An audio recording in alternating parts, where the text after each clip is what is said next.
I want to talk for a few minutes about this subject, this topic. It's been in my head, what I think about in times of trouble. What I think about in times of trouble.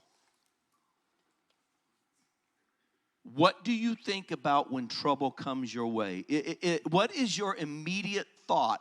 What is your immediate thought and what is your immediate response to trouble that comes into your life?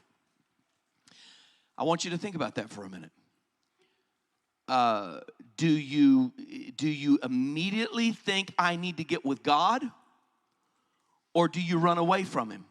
I know some believers who, when trouble comes their way, the first thing they should do is run to the Lord. Instead, they get mad at Him and run away from Him. Do you attempt to fix everything yourself first, or do you go to Him first?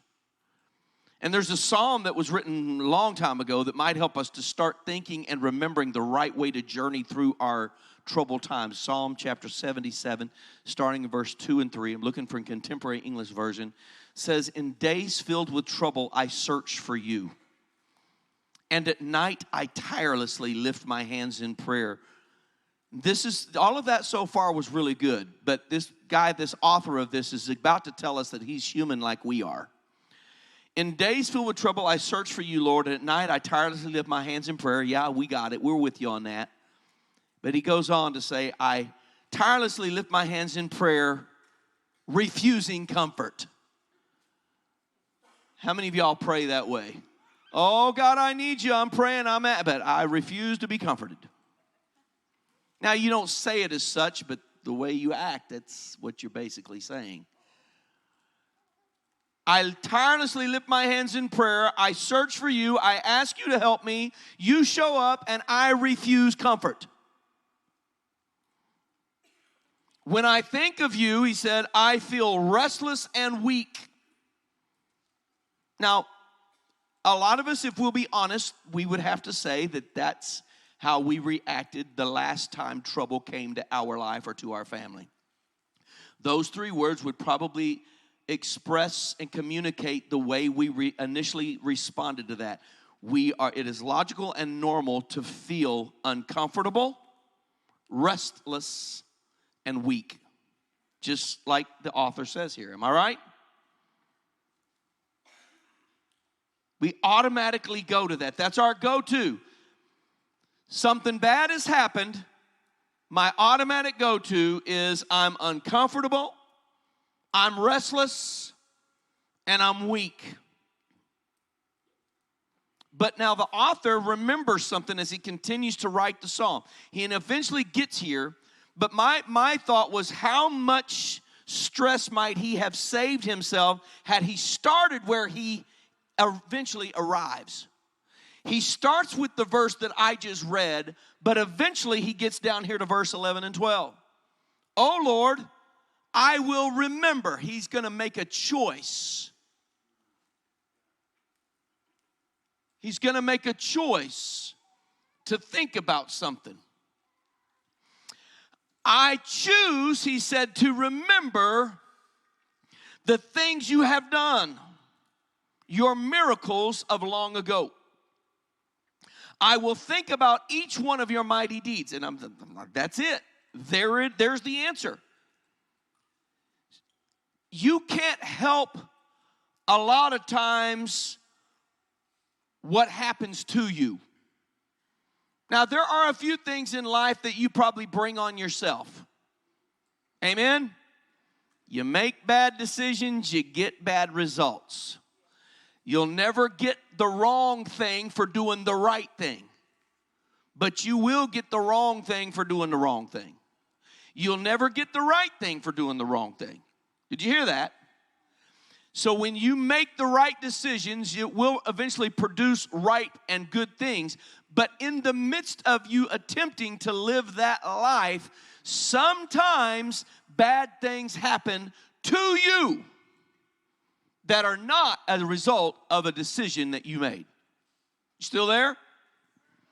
A lot of times it is your fault. God still loves you, forgives you, helps you, brings you through it. But sometimes things happen to you. There are people in this room who have suffered, and I'm sorry, but have suffered abuse, physical, mental, emotional, even maybe sexual, suffered abuse. You struggled probably with thoughts of, did this happen because of something I did? And it wasn't something you did, it was something someone else did to you. Do you hear me? Maybe if I hadn't have been there, but you were. Maybe if I had, maybe if this, maybe if that, maybe if this. Many times you can't help being in the wrong place at the wrong time. You don't get up in the morning and set out to. Now, if you get up in the morning and you set out to be in a bad place at the wrong time, bad thing happens, that's just the way it is. But if you got up in the morning and you got your heart right and you left the house and something bad happens to you, after you've been trying, you have nothing but right motives in your life, but something bad happens to you. You can't help sometimes what other people will do to you, but you can choose what you're going to think about it. Now, some of you got real quiet. No, I can't, Pastor. I can't get past it. I can't help it. I dwell on it. I can't get past it. They hurt me. I'm never going to get past this. I'm never going to be able to forgive them. I'm never going to be able to move on. Let me tell you something. If you approach it with that attitude, you're going to be miserable the rest of your life because you don't have to do it. You were the victim, and you don't have to stay in that mentality. It's sad that you were the victim, but don't let the devil make you the victim for the rest of your life. We're all sad about what happened. Pray with you, love you, counsel with you, but don't let yourself be the victim for the rest of your life. So you've heard me say this before.